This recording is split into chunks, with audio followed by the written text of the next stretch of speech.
Here's the Chevy Equinox. Let's get started. Open up the hatch, the light's right over there. Now having a small flathead screwdriver like this makes your job easier.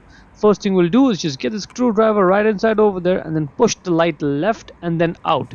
Again, you can even do this with your fingernails, but having a screwdriver makes it easy. So slide it towards out of the car and then pry it out. Slide and out. There you go. That's the clip that's holding it in place that we're pressing down when we try to slide it out.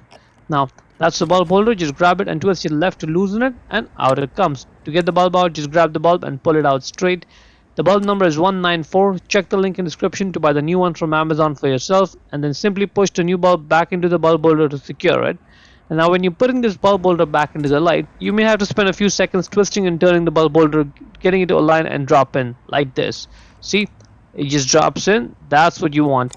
Only at this point will you be able to just twist your right to lock it, and now it's secured. Now when you put the light back in the body, this side where that plastic clip is, just get that side in first, put your thumb there, and the other side, just push it down and slide it at the same time and it'll lock right in. Repeat the process for the other one. See, this one I can do it without the screwdriver. Slide and out, and the bulb holder is right there. Just twist your left, out it comes. Same bulb, 194. Get it back in position and then twist your right to lock it.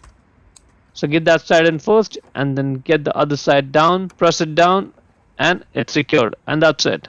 Before we go, let me give a quick shout out to Naya Motors Inc. for letting us use the car today to film the videos. They are a used car dealer here in Ottawa, Canada. Check out the link in the description for their entire inventory.